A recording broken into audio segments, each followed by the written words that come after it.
So money is a big part of making your dreams come true. That's why we work. That's why we sacrifice and we go through the pain of obtaining money, because it gives us freedom. It gives us options. Okay, and you should enjoy the fruits of your labor.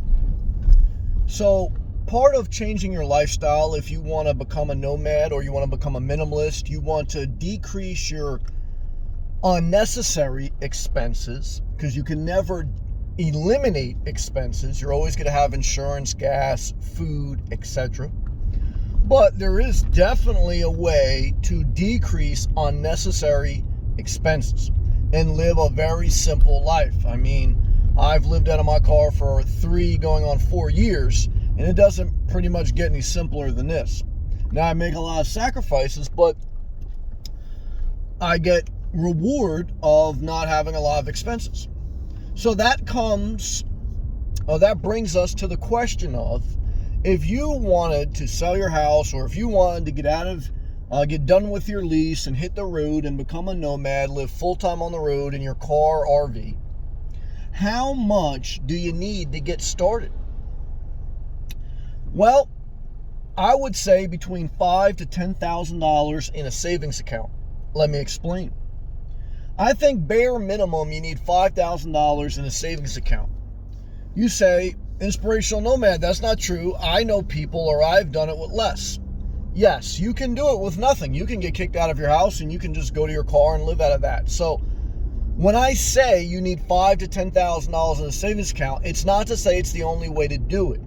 What it does is it provides a buffer, okay, for emergencies that may come up on the road. It provides a lifestyle, a foundation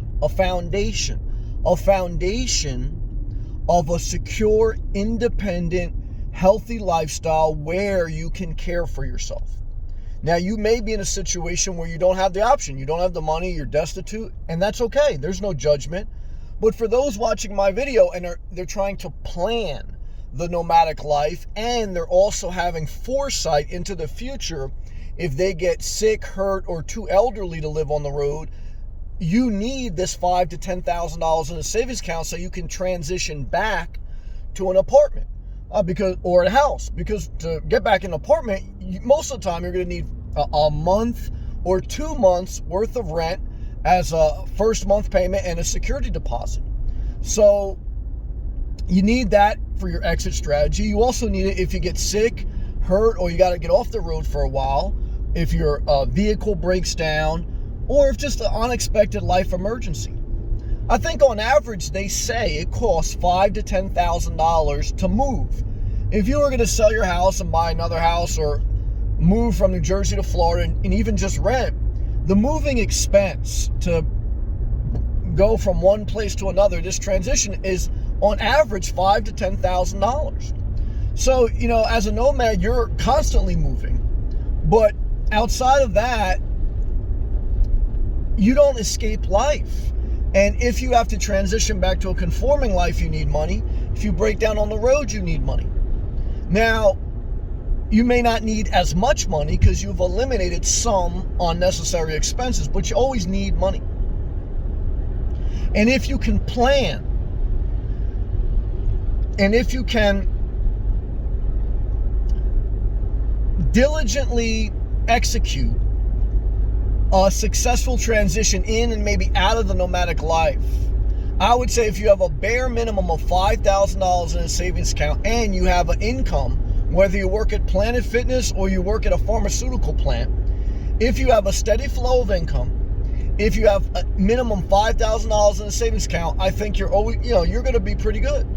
If you have $10,000 or above in a savings account, look, you're doing great, okay? And those are metrics to keep you away from an emergency. An emergency is you hit the road, you leave your parents' house, you got less than $1,000 in your account, you got an old car, something breaks down, or you don't like the road, and then you got to get back into buying a house or renting a house, and you haven't planned. There's many ways to do things. What you're trying to do in wisdom is mitigate risk to maximize reward. And with a savings account between $5,000 to $10,000, you have eliminated about 80% of emergencies that can come up. And that's wisdom.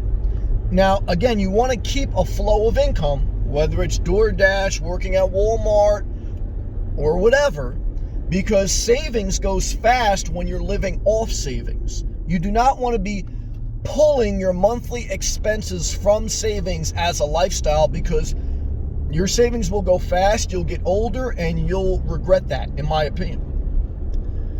So, that's it. Keep your flow of income, keep 5 to 10 grand in a savings account. And I did a poll on my channel a week ago, and most people, well, I don't say most, I think about 38% of people had over 10 grand in a savings account. About 30% of people had less than 1,000 in a savings account, and there was a few in-betweeners. So, not to say everyone on that poll was living in their vehicle. But even if you're living in a house or whatever, I think that's a general guideline. What do you need to live a life with a level of mental peace, knowing that you're not just one emergency away from having to beg someone to borrow money? When you have 5 or 10 grand in a savings account, you don't have to live on edge. You may not feel like totally at peace, because, 5 or 10 grand can go like this. I remember living in a condo, and my central air and heat went out. It was like 7 grand right there. And I tried to fix it a couple times. It wouldn't hold. And I had to take out debt. I had to take it out on a credit card. So, and that's, again, don't own a house if you don't have a lot in savings.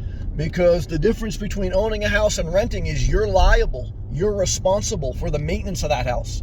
And if you don't take care of it, the value of that property goes down and it's harder to sell. So, but I just wanted to give you some insight, guys. Again, keep those numbers in your mind. 5 to 10 grand in a savings account. Why? Because the more prepared, the more solvent you are financially, the more you can live on your terms, and the better you are. Keep your steady flow of income. Again, whether you work at Planet Fitness or a pharmaceutical company, keep that income flowing in. Why? That's independence, baby.